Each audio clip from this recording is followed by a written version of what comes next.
Subscribe the Complete Computer Education channel and hit the bell icon to get the first notification of the videos.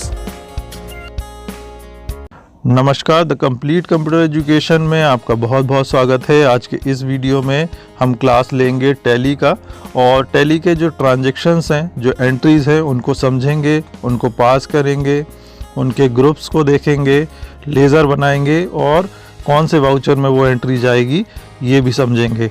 तो यहाँ पर हम tally का full class लेंगे और transactions के आधार पर उसको क्लियर करेंगे। तो आइए देख लेते हैं जो पहली एंट्री है वो कौन सी है। तो यहाँ पर ये पहली एंट्री है हमारी, a computer purchased from Aman computer shop worth of rate 29,000 in cash. तो यहाँ पर इन कैश ये इम्पॉर्टेंट चीज़ हो जाती है कि जो ट्रांजैक्शंस हुआ है वो कैश में है।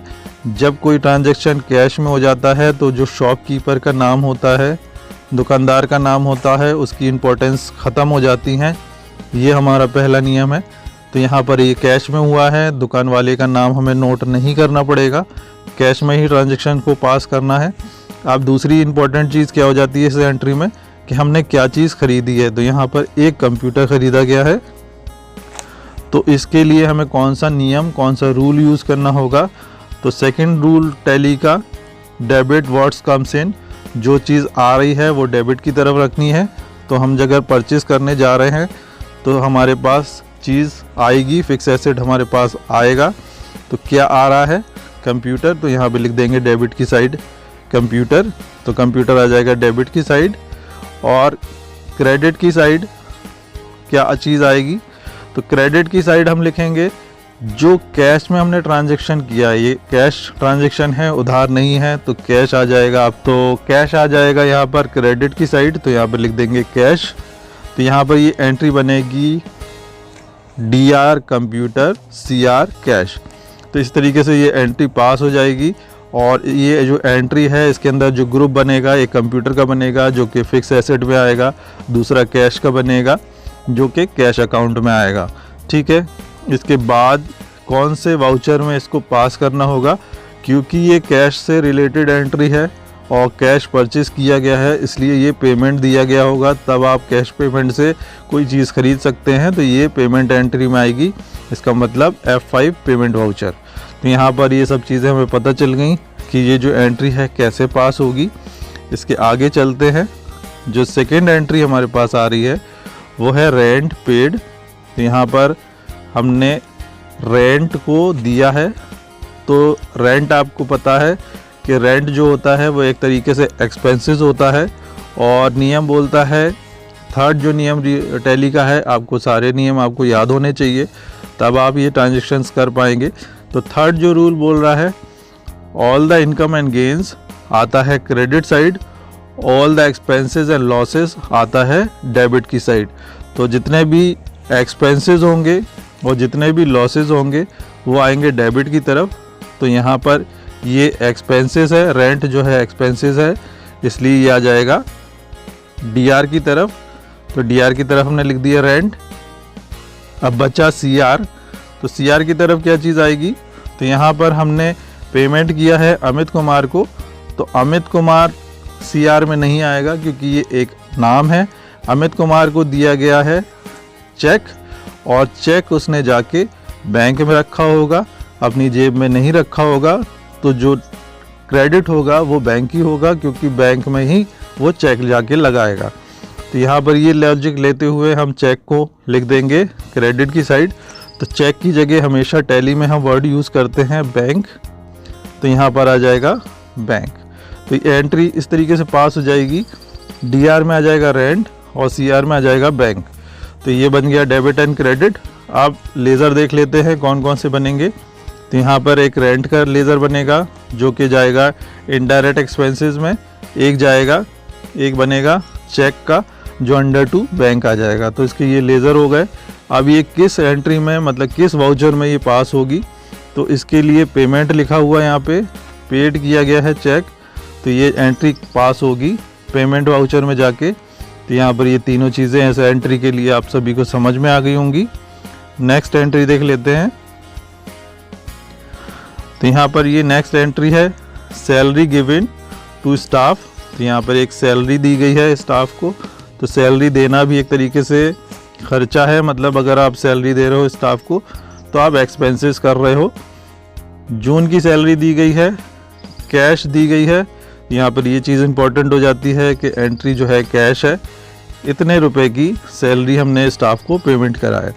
तो एक्सपेंसेस हमेशा डीआर की तरफ आता है, तो हमने डीआर की तरफ सैलरी लिख दिया पहले ही, क्योंकि हमें पता चल गया। तो यहाँ पे आ गया सैलरी। और सीआर की तरफ क्या आएगा, ये सैलरी कैसे दी गई है, आप सभी को पता है ये सैलरी कैश दी गई है, तो कैश आ जाएगा सीआर की तरफ। तो ये जो एंट्री है बड़ी ही आसानी से क्लियर हो गई।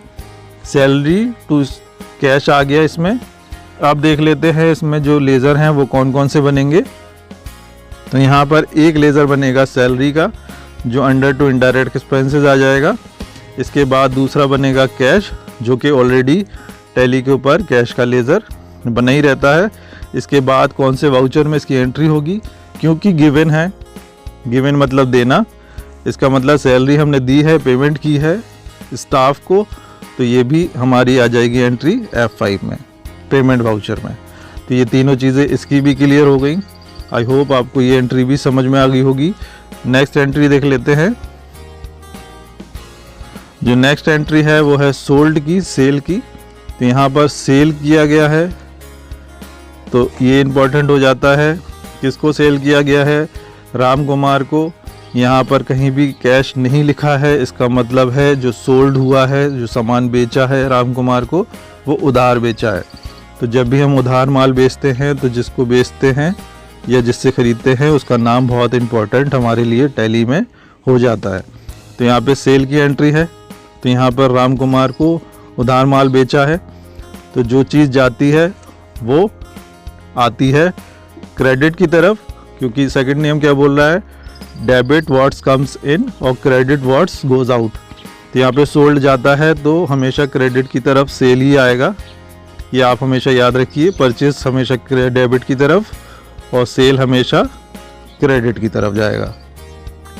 यहाँ पर सेल हमने पहले लिख दिया क्रेडिट की तरफ, क्योंकि हमें पता था कि सेल जो है वो क्रेडिट साइड आएगा। अब हमें ढूंढना है डेबिट।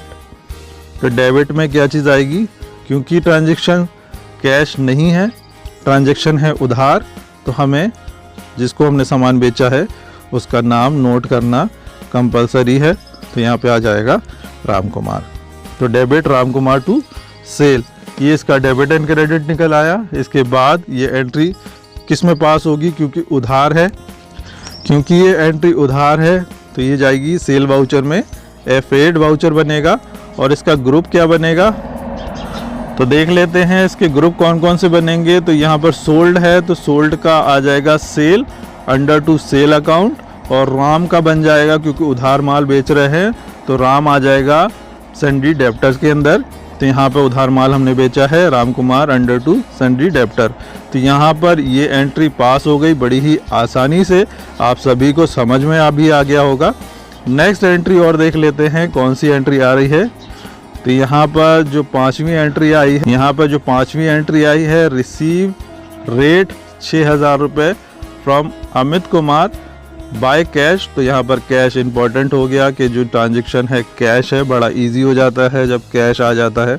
अब हमें निकालना है डीआर और सीआर, तो इसको भी हम निकाल लेते हैं। तो रिसीव किया गया है 6,000 रुपये। तो जो भी चीज़ आती है, पहला नियम कह रहा है debit what's, debit the receiver, credit the giver. जो पहला नियम है, डेबिट द रिसीवर, जो भी प्राप्त करता है वो डेबिट होगा। तो यहाँ पर क्या चीज़ आ रही है, कैश आ रही है। कैसे आ रहा है, रिसीव हो रहा है कैश, 6,000 रुपये कैश। तो यहाँ पर आ जाएगा डीआर में जो चीज़ आती है हम लोग लिख देते हैं डीआर की तरफ। पहला नियम डेबिट द रिसीवर, तो पहले नियम के अनुसार कैश आ गया डीआर की तरफ। और सीआर की तरफ किसने दिया है उसका नाम यहाँ लिख देंगे। जो देने वाला क्या है, अमित कुमार। तो अमित कुमार ने हमें कैश दिया है 6,000 रुपये। तो ये डेबिट एंड क्रेडिट निकल आया डीआर टू अमित कुमार। यहाँ पर ये डेबिट एंड क्रेडिट निकल आया। अब इसके ग्रुप देख लेते हैं। तो यहाँ पर देने वाला जो है अमित कुमार है, तो ये आ जाएगा सन्ड्री क्रेडिटर के अंदर। इसके बाद जो कैश है, तो कैश का ऑलरेडी ग्रुप बना ही रहता है, कैश का कैश बना ही रहता है। तो यहाँ पर आपको टैली में कैश का जो लेज़र है वो नहीं बनाना है। इसके बाद कौन से वाउचर में ये इसको पास किया जाएगा ये और देख लेते हैं। तो यहाँ पर देख लीजिए रिसीव किया गया है। जब भी कोई चीज़ हम रिसीव करते हैं चेक कैश तो वो आ जाता है F6 वाउचर में, रिसिप्ट वाउचर में। तो इसका वाउचर बनेगा F6। तो इस तरीके से ये 5 एंट्रीज़ आप टैली के ऊपर आसानी से ग्रुप और वाउचर के साथ पास कर सकते हैं। यदि आपको ये वीडियो पसंद आया है तो प्लीज़ इस चैनल को लाइक कीजिए, सब्सक्राइब कीजिए, जिससे कि और अच्छे जो वीडियोज़ हैं इस चैनल पर डाले जा सके। आप सभी का बहुत बहुत धन्यवाद।